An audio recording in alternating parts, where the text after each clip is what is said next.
Pete Arbogast is a guy that spent years in the media industry there in Southern California. What most people will know him for nationally is the work he does with USC Athletics. He's been the voice of USC Football for quite a while now, and he joins us on the Alexander Shinora Trial Attorneys Hotline. First of all, welcome in, Pete. I hope you are doing well today. I'm fine. I can't find my earbuds, so you're going to have to listen to me over the computer, for crying out loud. Yeah, you sound great. It's perfect. I wish I sounded that bad. Yes, those dulcet tones sound great anywhere. And forgive me for having to ask this. How many years behind the mic for USC Football for you now? I think I'm going into 36 this Wow. year. Yeah. Wow. Can I just say this, and not because you're on, but this is a true story. I almost tried to find out who you were and send you an email because I listen a lot coming back from games here on the SEC on Sirius XM, and your style, your broadcast was so tight, and I loved the way you did play-by-play that it moved me so much one night that I almost I didn't do it, so it was one of those I almost said thank you, but I just loved the way you did the game, and the whole broadcast just seemed so Southern California, but so tight. As you know, you're listening to so many other play-by-play guys when you're traveling. It just sounded so fantastic.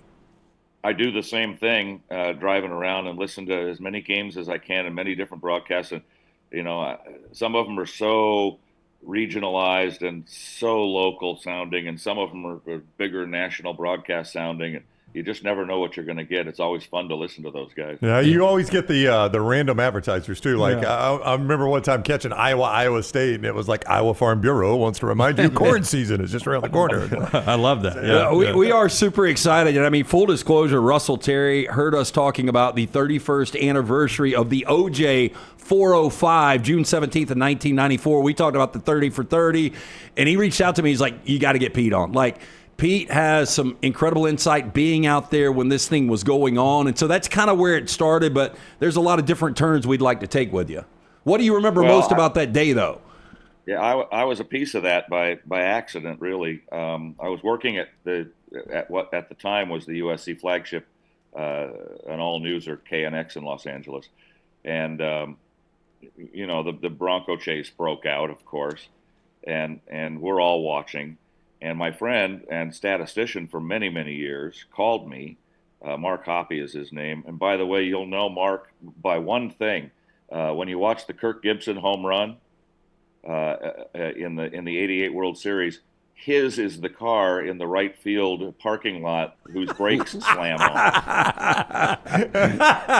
Left a little too early. Get a leg up on that traffic. Yeah. We never let him forget it. And so he calls me and says, this is awful, blah, blah, blah. And there's only one guy that could, he's going to kill himself. OJ's going to kill himself in the car. And there's only one guy that could stop him from doing that. It's his old coach, John McKay. I said, oh my God, you're probably right. And he said, do you have McKay's number? No, but I know somebody that does. So I called the guy that I know,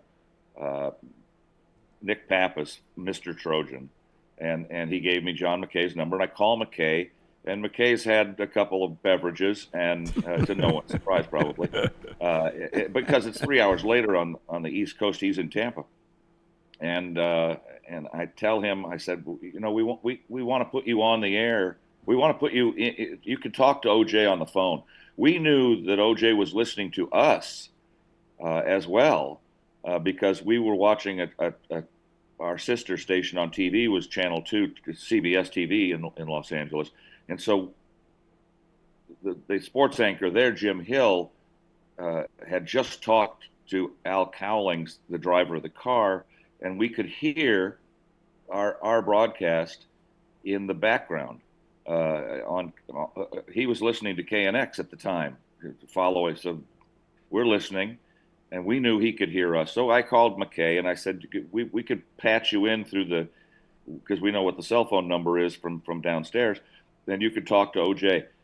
And he said, that's great. I'd love to, but you can't put this on the air.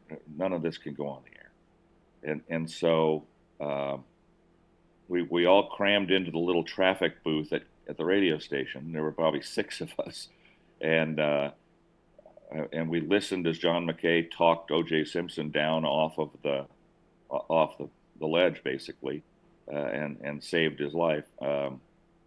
We had put him on the air first just to give him a plea because we knew he was listening to KNX. So OJ, please don't, blah blah blah. And then we said, we could put you on the phone directly with him. And then we heard the whole conversation between coach and player, and it's like, OJ, I love you, I'll do anything for you, I'll stand behind you, and all of that. And so he basically saved his life, for at least for a little while, for good or bad. For good or bad. Do you think, listening to that conversation, that without John McKay having the conversation with OJ, do you think it probably goes the other way?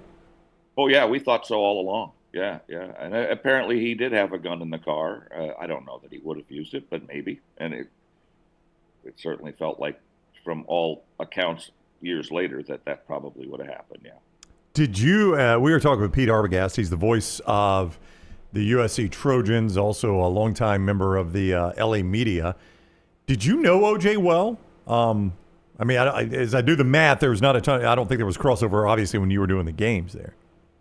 No, he was, a big hero when I was in junior high. Yeah, You were definitely not doing the games then.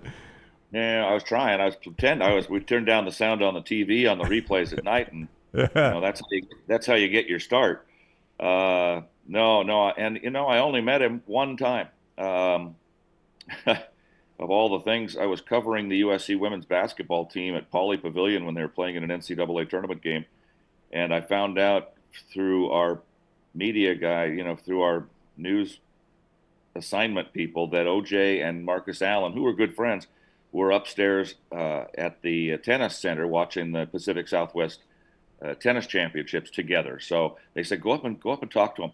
So I went upstairs and I actually sat between both of them and interviewed them in tandem, which was kind of fun.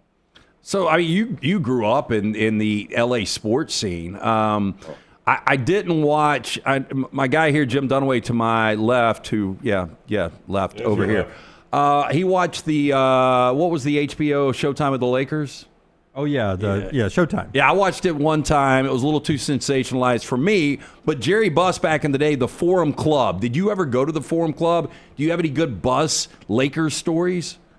Yeah, I didn't watch the show because I had heard the way that it treated Jerry West, and I didn't. Jerry's a good guy, and I didn't want to watch that, so I've not watched it, and I won't.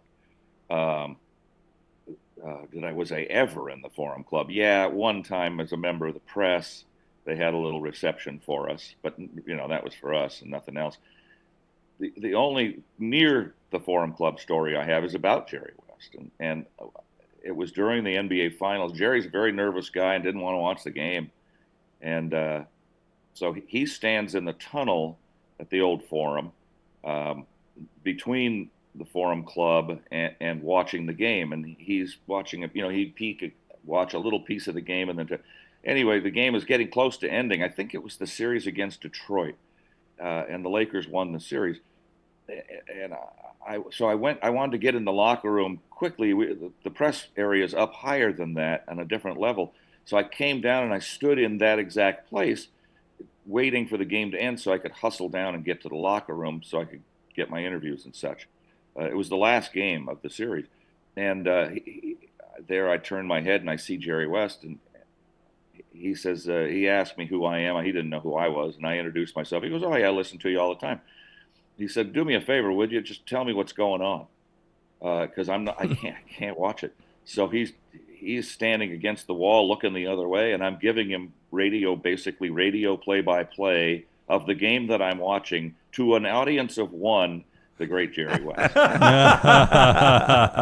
Did you pause for station ID? Did you do everything? I love that. Well, I said they're going to timeout now, and then he could turn around, of course, and watch the Laker girls. The Laker girls. Pete Arbogast is with us. Greatest moment of USC football you called. Now, you obviously were on the other side of one of the great moments. That was the Vince Young play that a lot of people remember. But what is the greatest USC moment you've seen? That game, I'll tell you the little secret. I've never listened. I listen to every game I do back, and I have never listened to that game back. There were 8 or 11, I forget the number of plays that if one play changes, USC wins that game. One play. Yep. The knee is down, and they gave him a touchdown anyway. The lateral by Bush. I mean, oh God, there's so many plays that you can go back to. So I've never watched it, never listened to it, won't.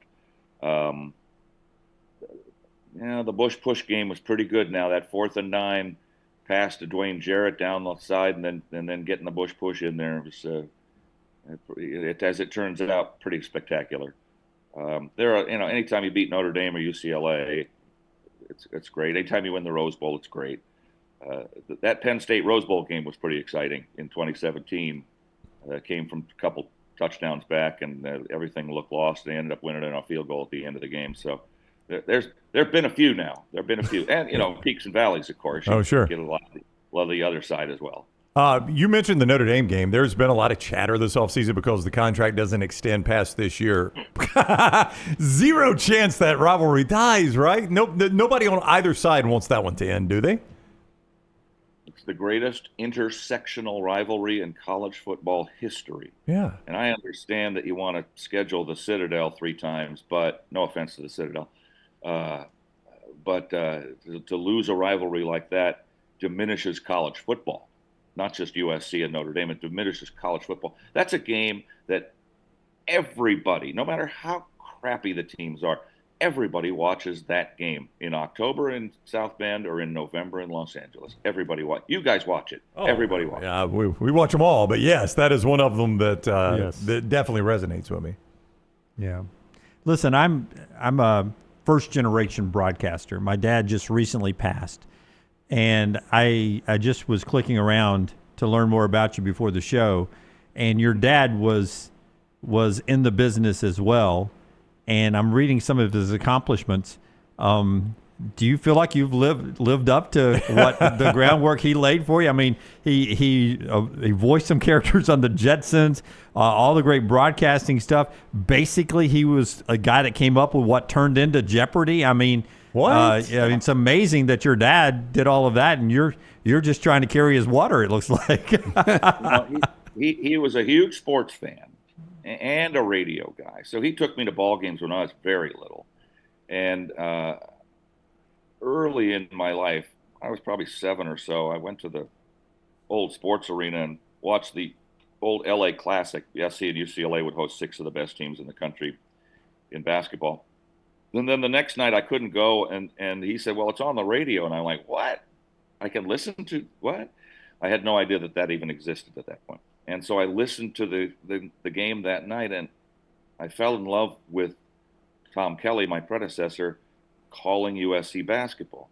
And then a couple of years later in '64, they put out an album of football highlights, including a game where SC beat Notre Dame, the number 1 team in the country. They're down 17-0 at the half, 120-17 at the end.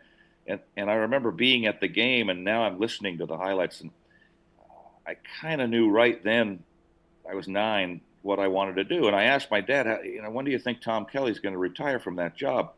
And he said, well, you'll probably be about 35 or so. I said, all right, I can wait. I could do that. So I practiced and got good at it, I thought, and got the job. So he kind of guided me, but he was in a different end of the business completely than me, a DJ, comedy writer, funny guy, mostly voiceover actor.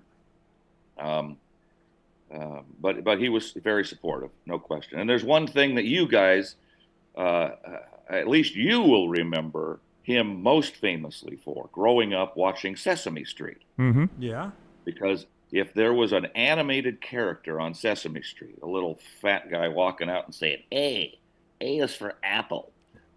That's my dad. He did 100% of those, which sent all of us through college. There's a lot of people under the age of 40 that really know nothing about the Manson murders outside of Once Upon a Time in Hollywood, the Tarantino film, which I love, by the way. You grew up in L.A. You went to John Marshall High School. What was it like? I guess you were a teenager, because I remember the Atlanta child murders. I was young, and I just thought they were going to creep over to Birmingham and somehow get me. That's right. Not enough in Atlanta. We got to go to Birmingham. But, I mean, growing up with that crazy-ass clan, what was that like? Well, we didn't know anything about it at first, of course. It ended up that I have 2 small things that I was involved in. One, Frank Struthers, whose parents were Lino and Rosemary LaBianca, who got murdered by that Manson family, was a friend of mine and we were in scouting together. And so we had gone on a weekend trip with our scouting director from our elementary school, Mr. Bodie, our 6th grade teacher. And we got back late at night and dropped Frank off at his house and said, you want us to come in with you, make sure you get in okay? And he said, no, I'll be fine. And he went to the door, and we left, and he went to the door, couldn't find the key. And so he went across the street, got his sister out of bed, and she got the key and came over and unlocked the door, and they found their parents murdered. So we didn't know all that at the time. We found out about it a couple of days later because we didn't see Frank for a few days. And the other half of that is I lived on a street nearby, it was probably a mile away. And that Saturday morning, I got up, and the same guy, my statistician, lived about 2 houses away from me. We were kids. And so we would get up on Saturday morning and play ball in the street and in his backyard and whatever. We're just goofing off. And I went to his house, and he wasn't up. And so I'm trying to rouse any of the kids on the block. There are about 30 kids on our circular street. And I'm walking around the street, trying to bang pots and pans to get everybody to come out and start playing. Let's go. And I got down to one side of the street, and there's a dead cat hung with a noose off of somebody's garage, and it's flayed open, and in blood on the garage is the word pig. Wow. And I'm like, what the hell? Well, I didn't say hell. Yeah, we caught the edit there, yes. Yeah, and I ran to my friend's house and pounded on his door, and we walked up there and saw it, and oh my God, this is awful. And now there's 30 kids in the street looking at this dead cat. And we didn't know what was going on, but it was in short order. The police were there and cordoned off the area and took 1,000 pictures and talked to us about what we had seen, which was nothing. And then, of course, we found out about the Manson murders within a day or so, what had happened in our neighborhood. Mm. Wow. Wow. A bit of a scary time. There's one other sidebar. If you read the book Helter Skelter, they talk about going up to a big house with a giant bay window and a large lawn in front of it overlooking our area. And they looked in the window and saw a couple of kids sleeping on the floor in that room. And this is the Manson family, so they decided to go away, and they didn't. They actually went back to that house a few days later and rearranged the furniture. It's kind of comical. Really? But it was my little brother, John, and his friend who lived in that house had just having a sleepover that night, and they stopped their family from being murdered because there were 2 kids in the front yard. Wow. So real quick, going back to December of 2000, Pete Carroll gets hired by USC. I don't think there was any expectation, not a lot of expectation. I think he was the 3rd or 4th choice at that point. You go back 3 years ago when Lincoln Riley's hired, the expectation is through the roof. As we go into year 4 for Lincoln Riley, how do you think this ultimately plays out? Well, Pete recruited so well right away, and the cupboard wasn't bare. So it didn't take him long. That first season, they were 6-6, but they were competitive, and then it took off after that. And his coaching staff was very adept at coaching and recruiting at the same time. Now the landscape has changed. You can't even identify it anymore. It's so ridiculous in college football these days compared to what it was then. Lincoln came in, but Lincoln's cupboard was completely bare. There were no offensive or defensive linemen. There was just nothing. So we knew it was going to take a little while to rebuild, and it certainly has. This appears to be, the upcoming season appears to be the first one where they're probably going to be back on track, like 9-3, 10-2, maybe. We've been burned before. I drink the Kool-Aid readily and heartily.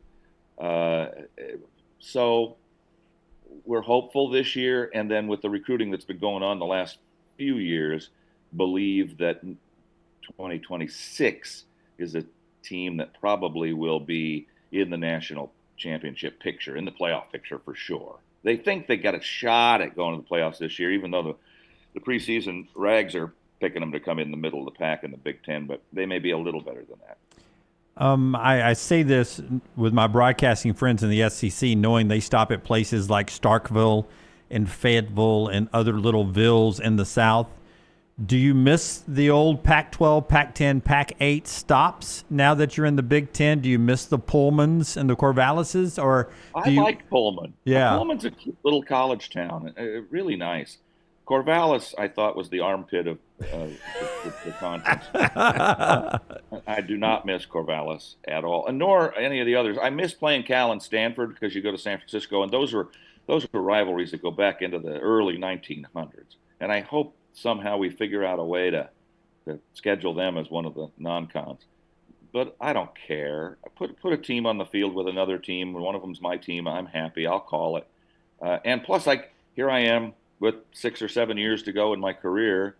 I just turned 70. So, if I get to 2030, I'll do parts of 6 decades. That'll be plenty. Wow. I'll be eligible for the College Football Hall of Fame, God willing. I get to go to new places. I'd never been to the Big House. Last year we got to go there. We'd never been to Maryland. And this year there's a couple others that I get to check off. And by the time I'm done, I will have gone to all the Big Ten cities. And that's new. We go to Illinois this year. Never been. Going to be fun. I've been to some of the others, Nebraska, but I've never been to Iowa. I've never waved to the kids in the hospital. So there's a lot of interesting things that are coming up, along with some pretty good football. Back to where we started on the 405. I try to tell people around here we've got a Highway 280. The traffic's awful. 405, it doesn't matter the time of day. But in your 5+ years, or 5 decade plus of doing broadcasting, have you ever been late to a broadcast because of traffic? No. I missed a couple of broadcasts completely. Not SC games, though. Back in the earlier days. Flat tire on the way to the China Lake Naval Weapons Center in Saracoso in the desert to do a Riverside City College basketball game, and we just never got there. And I thought they were going to find our dried, bleached bones in the desert after, it took us hours to just flag down a ride to get back to Victorville, which is not exactly Los Angeles, just to get the tow truck to come and get us. I was doing UC Riverside basketball. No, not UC Riverside. UC Irvine basketball on TV, and season's over. They got one more game, but we weren't scheduled to do that one. And I'm sitting in my house in Venice Beach, and I got a call at about 6:45. The producer says, "Where are you?" I said, "I'm in Venice. Where are you?" "Well, we got a game to do tonight." And I said, "Well, it's not on the schedule." He says, "Oh, you didn't get the updated schedule?" Geez. So I missed that one. It was their fault, not mine. Yeah. The updated schedule. Clearly, no. I'm in my living room. I did not. Well, Pete, thank you very much for the time. August 30th, Missouri State. So that's when we'll hear Pete next. We got Missouri State and Georgia Southern with Clay Helton. That's right. Former SC coach coming in, and then it gets interesting after there. Yeah, Big Ten schedule after that. Yeah. So no Citadel this year. No Citadel. You got Missouri State. Close enough. Missouri State's in their first game in D1. They're moving up, so good luck. Cash a check. Pete, thank you very much for the time. It's been a pleasure speaking with you. I hope the remainder of your summer's fantastic. It will be, believe me. A lot of body surfing coming up. Well, enjoy that. Take care, Pete. Hope you make it in the ocean too. I'm on my way right now. I'm going right from this. I'm going out the door and into the ocean. Beautiful. We'll do it. Thank you, Pete. Take care. Pete Arbogast with us.